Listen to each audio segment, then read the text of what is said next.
ছোটবেলা থেকে আমাদের সাথে দুইটা খুব খারাপ কাজ করা হয়েছে। এক নম্বর খারাপ কাজ, আমাদেরকে শেখানো হয়েছে অর্থই অনর্থের মূল, এই বিষয়ক ভাব সম্প্রসারণ আমাদেরকে করানো হয়েছে, যেই কারণে আমাদের মধ্যে একটা ধারণা চলে আসছে যে হ্যাঁ, টাকা পয়সা মনে হয় খুব খারাপ একটা জিনিস। এবং আরেকটা কারণ হলো, টাকা পয়সা নিয়ে কখনোই ওপেনলি আমাদের সাথে কোনো কথাবার্তা বলা হয়নি। বেশিরভাগ সময় টাকা পয়সা নিয়ে কথাবার্তা লুকানো হয়েছে, এবং বাবা মা যখন টাকা পয়সা নিয়ে কথাবার্তা হয়েছে বা কোনো ঝামেলা যখন হয়েছে, সাধারণত আমাদের থেকে একটু দূরে নিয়ে যে আমাদেরকে ওইটার মধ্যে ইনভলভ না করে, বরং আমাদের থেকে আড়ালে যে ওটা নিয়ে কথাবার্তা বলা হয়েছে যেন এটা একটা ট্যাবু, মানে একটা খারাপ জিনিস। আসলে ব্যাপারটা এমন না। এবং আরেকটা যে স্যাড ব্যাপার হয়েছে বাংলাদেশের ইকোনমিতে, সেটা হলো আমাদের আশপাশে যারা বড় লোক হয়েছে তারা বেশিরভাগ সময় ঠিক উপায়ে বড় লোক হয় নাই। আমরা আশপাশে যখন বড় লোক মানুষজন দেখি বা বড় লোক মানুষের এক্সাম্পলের কথা যখন আমরা ভাবি, এমন এমন মানুষ আমাদের মাথার মধ্যে আসে যারা ঠিক পারফেক্ট রোল মডেল না, এদের মতো কেউ হইতে চায় না, যদিও তাদের অনেক টাকা হয়েছে। এবং এরা যেহেতু ঠিক উপায়ে বড় লোক হইতে পারে নাই, এই কারণে আমাদের মাথার মধ্যে বড় লোকের যে সিনারিওটা, যে পারসেপশনটা, সেটাই একটু খারাপ হয়ে গেছে, যে কারণে মনে হয় টাকা পয়সাই মনে হয় খারাপ একটা জিনিস। আসলে ব্যাপারটা একদমই এরকম না। এবং এই রিয়ালাইজেশন গুলা যেগুলো আমি আপনাদের সাথে শেয়ার করবো আজকের এই ভিডিওতে, এগুলো আমি যখন থেকে বুঝতে পারছি তখন থেকে আমার পুরো জীবনের প্রতি দর্শনই অনেক বদলায় গেছে বলে আমি বিশ্বাস করি। এবং আমি চেষ্টা করবো আপনাদেরও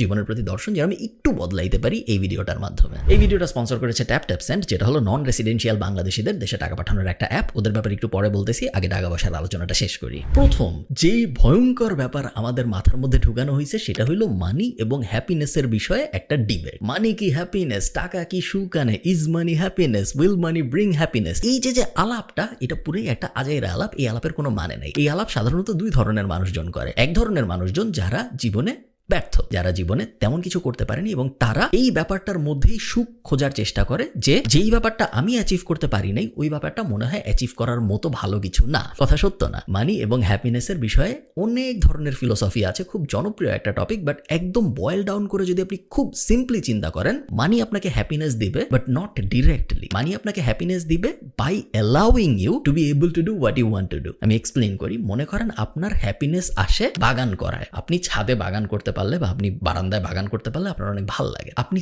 তখনই বারান্দায় সারাদিন বাগান করতে পারবেন বা ছাদে সারাদিন বাগান করতে পারবেন, বিশাল একটা ফার্ম কিনে আপনি সারাদিন বাগান করতে পারবেন, যখন আপনার ফাইন্যান্সিয়াল ফ্রিডম থাকবে, যখন আপনার টাকা থাকবে। কারণ টাকা আপনাকে আপনার সময় ফেরত দেয়। টাকা যেহেতু আপনাকে আপনার সময় ফেরত দেয়, এই কারণে তারপরে আপনি আপনার ওই সময় দিয়ে যা করবেন ওইটার থেকে হ্যাপিনেস আসবে, সরাসরি টাকার থেকে হ্যাপিনেস আসবে না। এটা একটা খুব বড় ধরনের ভুল ধারণা, যেটা আমরা একদম ক্লিয়ারলি বুঝতে পারি না অনেক সময়। মনে করেন আপনার ট্রাভেল অনেক পছন্দ, টাকা দিয়ে আপনি ট্রাভেল করবেন না, টাকা দিয়ে আপনি এমন কিছু করবেন যাতে করে আপনার সময় বাঁচে, যেই সময়টা দিয়ে আপনি ট্রাভেল করতে পারতেছেন। So directly money will not bring you happiness, but money আপনার জীবনকে এমন একটা জায়গায় নিয়ে যাবে, মানি আপনার জীবনকে এমন একটা ফ্রিডম স্টেজে নিয়ে যাবে, যখন আপনি আপনার সময়কে, আপনার হ্যাপিনেস আসে যেই জিনিসটায়, ওই জিনিসে ব্যয় করতে পারবেন। ওই জিনিসে ব্যয় করার মতো এনাফ সময়ও আপনার থাকবে এবং ওই জিনিসে ব্যয় করার মতো এনাফ অর্থও আপনার থাকবে। এই কারণেই পৃথিবীর বেশিরভাগ বড়লোক মানুষ সুখী। পৃথিবীর বেশিরভাগ বড়লোক মানুষ এই জন্য সুখী না কারণ তার ব্যাংক অ্যাকাউন্টে কোটি কোটি টাকা আছে। ব্যাংক অ্যাকাউন্টে কোটি কোটি টাকা থাকার কোনো মানে নাই। আপনার ব্যাংক অ্যাকাউন্টে 1 কোটি টাকা আছে ভার্সেস আরেকজনের ব্যাংক অ্যাকাউন্টে 10 টাকা আছে, দুই জায়গায় ব্যাংকের লাভ বা ব্যাংকের ক্ষতি। আপনার কি? টাকা তো কাগজের মধ্যে একটা নাম্বার ছাড়া আর কিছুই না। বাট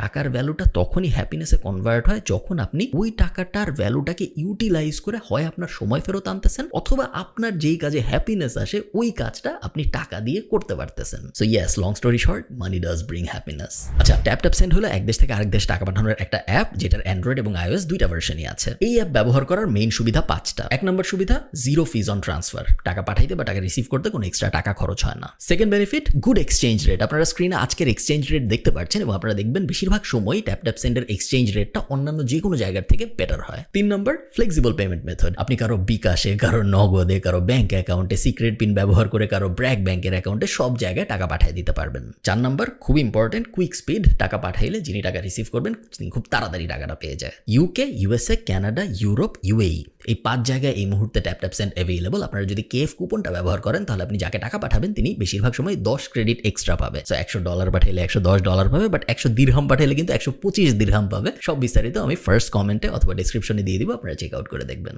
এই ব্যাপারটা না খুব অবভিয়াস, বাট মানুষজন বেশিরভাগ সময় বুঝে না যে the value of money is in spending it. আপনার টাকার উদ্দেশ্যটা জীবনে বুঝতে পারাটা জরুরি। আপনার একটু আগে যে ব্যাপারটা বলতেছিলাম ওই ব্যাপারটা কিন্তু ভয়ঙ্কর ধরনের সত্য এবং এটা মানুষ বুঝে না। টাকা কিন্তু সঞ্চয় করার জিনিস না, টাকা বিনিময় করার জিনিস। হ্যাঁ, আপনি টাকা সঞ্চয় করবেন না এটা আমি বলতেছি না। হ্যাঁ, আপনি টাকা সেভ করবেন, আপনি টাকা ইনভেস্ট করবেন, সবই করবেন, বাট প্রাইমারিলি টাকার মূল কাজ হইল বিনিময় করা। টাকা আবিষ্কারই হয়েছে বিনিময় করার জন্য, যেন টাকার বদলে আপনি আপনার যা লাগবে সেটা নিতে পারেন। আপনি যদি এমন কেউ হন যে টাকা আয় করে জাস্ট টাকা জমানোর জন্য, তাহলে আপনি আপনার জীবন একদম পারফেক্টলি লিড করতেছেন না। আপনার জীবন এইভাবে লিড করার কথা না। আপনার জীবনে টাকার মূল ভূমিকা হওয়া উচিত এটাকে কনভার্ট করে হ্যাপিনেসে নিয়ে আসা। কারো কারোর জন্য এই হ্যাপিনেস আসে নতুন একটা মোবাইল থেকে, কারো কারোর জন্য এই হ্যাপিনেস আসবে নতুন একটা বইয়ের থেকে, কারো কারোর জন্য এই হ্যাপিনেস আসবে নতুন একটা ট্রাভেল প্ল্যান থেকে। বাট এই হ্যাপিনেস আনার সময় আপনার রিজনেবল হওয়াটাও অবশ্যই গুরুত্বপূর্ণ। আপনার ব্যাংকে আছে 10 টাকা, আপনি এখন প্ল্যান করে ফেললেন 200 টাকার, এরকম হইলে হবে না। বাট ওই 10 টাকার মধ্যে আপনার 5 টাকা বা 6 টাকার প্ল্যান করতে হবে। পুরো 10 টাকাই জমায় রাখা খুব একটা বুদ্ধিমানের কাজ না, কারণ জীবন খুব আনপ্রেডিক্টেবল। আপনি এমন একটা অবস্থায় যেতে চান না যখন আপনি হঠাৎ করে মরে গেলেন ব্যাংকে অনেক টাকা পয়সা রেখে। এটার কিন্তু কোনো মানে নাই জীবনে। Third, how you make money is very very important in the long run. আমরা এমন একটা সময়ে বসবাস করতেছি, এমন একটা যুগে বসবাস করতেছি যেখানে এভরিথিং ইজ ডকুমেন্টেড। আমরা কিন্তু ওই আমলে এখন আর নাই। 300 বছর 400 বছর আমলে ব্যাবিলনের র্যান্ডম একটা জায়গায় র্যান্ডম একজন কি করছে কেউ জানে না। ওই যুগে কিন্তু এখন আর আমরা নাই। এখন সবাই সব জানে এবং সব ডকুমেন্টেড। 40 বছর পরে বা 30 বছর পরে যে আপনি এরকম একটা দিন দেখতে চান না যখন আপনি মানুষকে বলতে পারবেন না যে আপনি কিভাবে আসলে আপনার টাকা আয় করেন। বড়লোক হওয়া যে উচিত এই বিষয়ে অনলাইনে বাংলাদেশে আমার থেকে বেশি কথা কেউ বলে নাই। অনলাইনে যে টাকা পয়সা নিয়ে কথা বলা যায় এই ব্যাপারটাই হয়তো আমি জনপ্রিয় করার একটা ভূমিকা রাখছি বলে আমার মনে হয়। এখন অনেক মানুষ টাকা পয়সা নিয়ে কথাবার্তা বলে। আমি যখন কথাবার্তা বলা শুরু করছি টাকা পয়সা নিয়ে 2017-18-তে, তখন এত মানুষ কথাবার্তা বলতো না। বাট টাকা পয়সা আপনি কিভাবে আয় করতেছেন এটা equally important if not more. যে টাকা আয় করার সাথে যখন আমরা এই ব্যাপারটা কম্পেয়ার করি, তার কারণ যেটা আমি ভিডিও শুরুতে বলছিলাম, এরকম অনেক মানুষ আমরা চিনি যারা আমাদের থেকে অনেক অনেক অনেক অনেক বড় লোক। তারা লুকায় থাকে, তারা কথা বলতে পারে না, তারা কোনো একটা মানুষে কোনো একটা ফাংশনে যে বলতে পারে না যে আমার টাকা পয়সা আয় কিভাবে হয়েছে, কারণ তাদের টাকা পয়সা আয়টা ঠিকভাবে হয় নাই। আপনার যেন ওইরকম না হয়, মানুষকে ধোকা দিয়ে, ফেক সার্টিফিকেট দিয়ে, ফেক কোনো একটা কাজকর্ম করে, কোনো একটা স্ক্যাম সাজায়, কোনো একটা বড় ই-কমার্স কোম্পানি সাজায়, ওইসব আমরা করবো না যখন দুনিয়ায় এত এত ভালো অপরচুনিটি আছে এবং প্রতিনিয়তই আরো নতুন অপরচুনিটির সৃষ্টি হচ্ছে। হ্যাঁ, আপনার ইনিশিয়ালি কষ্ট হয়তো একটু বেশি হবে, বাট 20 বছর পরে যে আপনাকে কেউ বলবে না যে ভাই তোমার টাকা পয়সা আসলে কিভাবে ইনকাম হয়েছে জিজ্ঞেস করলাম, তুমি তো কোনো উত্তর দিতে পারলা না, বা তোমার উত্তর একটা ঘাপলাওয়ালা উত্তর, এরকম যেন না হয়। আমি সবসময় জিনিসটাকে এমনভাবে চিন্তা করি যে আমি এইরকম একটা জীবন চাই না যেই জীবন, এবং এটাকে আমাদের সার্কেলের মধ্যে আমরা বলি নেটফ্লিক্স ডকুমেন্টারি লাইফস্টাইল। এমন আপনি জীবন চান না যেই জীবনটা নিয়ে নেটফ্লিক্স একটা ডকুমেন্টারি বানায় ফেলবে 10 বছর পরে, যে এই লোক কিভাবে ধোকা দিয়ে মানুষকে, বা এই লোক কিভাবে এরকম এরকম জিনিসপত্র করে বড় লোক হয়েছে, এই যে দেখেন এটা একটা ডকুমেন্টারি। আপনি চান না আপনার জীবন নিয়ে ডকুমেন্টারি হোক, এবং এই কারণে বড় লোক হওয়া important, but at the same time কিভাবে আপনি আপনার টাকা আয় করতেছেন এইটা ইকুয়ালি ইম্পর্টেন্ট। 4 নাম্বার, প্রবাবলি আমার জীবনের সবচেয়ে বড় রিয়েলাইজেশন, যেটা আমি আরো আগে বুঝতে পারলে আমি আরো অনেক দূর চলে যাইতে পারতাম। হায়ার সেলিং থাকাটা অনেক ইম্পর্টেন্ট। আমরা যেহেতু বাংলাদেশে বড় হয়েছি, আমাদের যেহেতু আপব্রিঙ্গিং বাংলাদেশে, আমাদের আশপাশে আমরা যেহেতু একটা ইনভিজিবল সিলিং দেখতে পারছি, সো আমাদের ছোটবেলায় মনে হয়েছে যে কেউ যদি মাসে 50,000 টাকা আয় করতে পারে খুব বড় ব্যাপার। তারপরে আরেকটু বড় যখন হয়েছি, যখন আমি ইউনিভার্সিটিতে পড়া শুরু করছি নর্থ সাউথে, তখন 1 লাখ টাকা কেউ আয় করতে পারলে বিশাল ব্যাপার। ওই সময় আমার মনে আছে সোলাইমান সুখন যখন বলতো আমি 6 ডিজিটে আয় করি, এটা একটা বিশাল ব্যাপার ছিল, কারণ 6 ডিজিট মানে 1 লাখ টাকার বেশি প্রত্যেক মাসে, বিশাল বিশাল অকল্পনীয় একটা ব্যাপার যে কেউ এত টাকা আয় করবে। তারপরে আস্তে আস্তে এই সিলিং বড় হওয়া শুরু করলো। এরপরে আমরা দেখলাম অনলাইনে মাসে আয় করুন 10 লাখ টাকা, মাসে আয় করুন 20 লাখ টাকা, এই টাইপ জিনিসপত্র ভাইরাল হওয়া শুরু করলো, এবং আস্তে আস্তে মানুষের মধ্যে একটা রিয়েলাইজেশন আসা শুরু হইলো যে 50,000 টাকা পার মান্থই মনে হয় এন্ড গোল না, 1 লাখ টাকা পার মান্থই মনে হয় এন্ড গোল না, 10 লাখ টাকা পার মান্থই মনে হয় এন্ড গোল না। সিলিংটা আস্তে আস্তে উঁচা হওয়া শুরু করলো, আকাশ আস্তে আস্তে উপরের দিকে যাওয়া শুরু হইলো। এই আকাশ উপরের দিকে যাইতে পারাটা, আকাশ উপরের দিকে নিতে পারাটা, উপরের দিকে আকাশ আছে এই জিনিসটা চিন্তা করতে পারাটা খুব বড় একটা স্কিল। এই জিনিস সবাই করতে পারেন না। আপনি যদি এই জিনিসটা নিজের মনকে নর্মালি একসেপ্ট করাইতে নাই পারেন যে মাসে আসলে 10 লাখ টাকা আয় করা সম্ভব, তখন আপনার কাজকর্ম সবই হবে মাসে 50,000 টাকা, 60,000 টাকা, 70,000 টাকা আয় করার আশপাশে। আপনার মাইন্ডসেটই এমন হয়ে যাবে যে আপনি কখনোই 10 লাখ টাকা আয়ের এইমে যাইতে পারবেন না, তার কারণ আপনি মনে মনে আসলে বিশ্বাসই করেন না, ওইটা আপনার গোলের মধ্যেই নেই যে এই জিনিসটা পসিবল। আমার সাথে এই জিনিসটা হয়েছে, এবং এই কারণে আমি আপনাদের বলতেছি একদম পার্সোনাল এক্সপিরিয়েন্স থেকে, অনেক অনেক দিন পর্যন্ত আমার মনে হয়েছে মাসে 1 লাখ টাকা ইনকাম করাই মনে হয় এনাফ, মাসে 2 লাখ 3 লাখ 5 লাখ টাকা ইনকাম করাই মনে হয় এনাফ। আপনারা যারা আমার মতো, যাদের জীবনে খুব বেশি শখ আহ্লাদ নাই, যারা দামি জিনিসপত্র কিনতে হতো চায় না, তাদের এই জিনিসটা রিয়েলাইজ করার চান্স আরো বেশি। তার কারণ 1 লাখ টাকা আমাদের জন্য অনেক টাকা, আমরা কিছু করি না, আমাদের এত খরচ টরচ নাই, 1 লাখ টাকা কই খরচ করবো, তাই না? সো যেহেতু খরচ অনেক কম, এই কারণে 1 লাখ টাকা পার মান্থ আয় হইলেই মনে হয় অনেক টাকা আয় হয়ে গেছে, কারণ এই 1 লাখ টাকা দিয়ে আমি করার কিছু পাইতেছি না, আরো টাকা দিয়ে আমি কি করবো? বাট এটা খুব বড় ধরনের একটা ভুল, কারণ টাকা তো আপনি সবসময় নিজের জন্য আয় করেন না, টাকা আপনি আয় করেন সমাজের জন্য, বিজনেস আপনি দাঁড় করেন সমাজের জন্য, অনেক মানুষের উপকার হয় আপনি যখন টাকা আয় করেন এবং তারপর ওই টাকা খরচ করেন। সো মাইন্ড শিফটটা পুরোপুরি বদলায় ফেলতে হবে, এবং একবার যখন আমি এই মাইন্ড শিফটটা বদলাইলাম যে না, আমার পক্ষে মনে হয় মাসে 1 কোটি আয় করা সম্ভব, আমার পক্ষে মনে হয় মাসে 2 কোটি আয় করা সম্ভব, তখন আমি বুঝলাম যে আমার পোটেনশিয়াল আসলে কত। এবং তারপরে আস্তে আস্তে এমন দিন কিন্তু আসছে যখন আমি মাসে 3 কোটি আয় করছি, 4 কোটি আয় করছি, এবং তখন আমি বুঝছি যে সিলিং আসলে কত উপরে নেওয়া সম্ভব, এবং যত আর্লি স্টেজে আপনি সিলিং উপরে নিতে পারবেন তত ভালো। যতক্ষণ পর্যন্ত আপনার বয়স 40 হয় নাই, সো 38, 39, 40 এই স্টেজ পর্যন্ত জিরোর থেকে নিজের উপর ইনভেস্ট করার থেকে বেটার রিটার্ন অন্য কোনো কিছু দেয় না, এবং এটা ম্যাথমেটিক্যালি প্রুভ করা সম্ভব। বাংলাদেশে সবচেয়ে ভালো রিটার্ন কারা দেয়? বাংলাদেশে সবচেয়ে ভালো রিটার্ন দেয় সঞ্চয়পত্র বা পেনশন প্ল্যান, এই ধরনের জিনিসপত্র। তারা কত ধরনের রিটার্ন দেয় আপনি বলেন? কত পার্সেন্ট? 10%, 11%, 12% ম্যাক্স।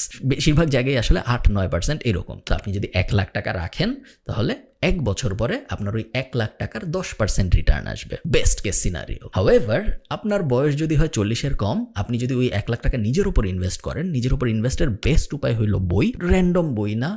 এখন আমি জানি সবাই বই লেখে, আমি যখন এই ভিডিওটা করতেছি তখন বই মেলা চলতেছে, এবং বই মেলার যে ব্যাপারটা ছিল আমি যখন ছোট ছিলাম ওই ব্যাপারটা এখন আর নাই, আজে বাজে বই লেখে মানুষজন। বই মেলা নিয়ে এক্সাইটমেন্ট সেরকম কাজ করে না মানুষের, এবং বেশিরভাগ সময় নেগেটিভ কারণে বই মেলা জনপ্রিয় হয় আমি এখন দেখি, উইচ ইজ ভেরি স্যাড। নিজের উপর ইনভেস্ট করার বেস্ট উপায় সবসময় বই মনে হয়েছে আমার, এবং এখনো আমার তাই মনে হয়। বইয়ের পরে হয়তো কোর্সের দিকে যেতে পারেন, বা আপনি যদি ফিজিক্যালি কোনো কিছু শিখতে পারেন, নট অলওয়েজ নেসেসারিলি টাকা আয় করা বা বিজনেস দাঁড় করানোর ব্যাপারেই শিখতে হবে। নিজের উপর যে কোনো ধরনের ইনভেস্টমেন্ট আপনাকে ওই 10%-এর থেকে বেটার রিটার্ন দিবে টিল অ্যাবাউট 40। একবার যখন আপনার বয়স 40 হয়ে যাবে, এরপরে আপনি নিজের উপর যতই ইনভেস্ট করেন, আপনি দেখবেন নিজে আপনি আর অত ভালো ইমপ্রুভ করতে পারতেছেন না নিজেকে। ইমপ্রুভমেন্টের রেট 40-এর পরে আস্তে আস্তে কমা শুরু করে, এবং তখন আপনি দেখবেন আপনার কোনো কিছু শিখতেও অনেক কষ্ট হচ্ছে, আপনার কোনো কিছু বুঝতেও অনেক কষ্ট হচ্ছে, স্পেশালি নতুন জিনিস, যে জিনিস আপনার আগে কোনো ধারণা ছিল না, ওই জিনিস এখন আয়ত্ত করতে অনেক অনেক বেশি কষ্ট হচ্ছে 40-এর পরে। যে ওই সময় আপনার জন্য, আপনার কাছে যদি 1 লাখ টাকা থাকে, সঞ্চয়পত্র বেটার মেন হয়, কারণ সঞ্চয়পত্র আপনাকে তখন 10% দিবে, এটলিস্ট 10% দিবে। আপনি নিজের উপর ইনভেস্ট করলে হয়তো 10% তখন আর পাবেন না, বাট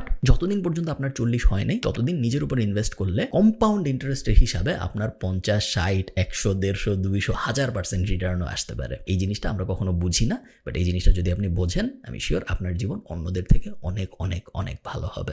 এই ছিল আমার মানি রিয়েলাইজেশন, এবং অনেক কিছুই আপনাদের হয়তো মনে হবে যে এইটা কি বলতেছে, অনেক কিছুই আপনার মনে হবে যে এটা তো আমি জানতামই। এই প্রত্যেকটা ব্যাপার আমি যখন একদম আত্মস্থ করতে পারছি এবং এই ব্যাপারগুলা অনুযায়ী আমার জীবন ডিজাইন করছি, তখন থেকে আমি আমার জীবনে একদম আপওয়ার্ড কার্ভ গ্রোথ দেখছি, যেটা আমি আগে কখনো দেখিনি। এবং প্রতিনিয়ত এখনো আমি অ্যাক্টিভলি ভাবি, যদিও আমার দরকার নেই তারপরেও আমি ভাবি কিভাবে আমি আমার সিলিং আরো উঁচা করবো, কিভাবে আমি আরো বেশি অ্যাচিভ করবো। Not because I need it, আমার দরকার নেই, বাট বিকজ আমি জানি আমি যদি আরো অ্যাচিভ করি অনেক মানুষের হেল্প হবে, ইনক্লুডিং পুরা সমাজ। নট লাইক যে আমার বাপ মায়ের হেল্প হবে বা আমার ভাই বোনের হেল্প হবে, হ্যাঁ ওদের তো হেল্প হবেই, আমার তো হেল্প হবে, বাট আমি যখন আরো বেশি ইনকাম করব, আমি যখন আরো বেশি অ্যাচিভ করব, এবং আমি যখন আরো বেশি খরচ করব, আমি যে দোকানটা থেকে চাল কিনি ওই দোকানে যে চাল বেচে তার বাচ্চার স্কুলের ফিতে আমি অবদান রাখতে পারবো যখন আমি ওই দোকান থেকে চাল কিনবো। টোটাল জিডিপিতে আমি অবদান রাখতে পারবো যখন আমি বেশি ইনকাম করব এবং আমি বেশি খরচ করব। ওই মাইন্ড শিফটটা চেঞ্জ করাটা না একটা বড় বড় নিয়ামক আমার মনে হয়, যেটা সবাই করতে পারে না। ভালো থাকেন সবাই, সবার সাথে আমার দেখা হবে পরের কোনো একটা ভিডিওতে।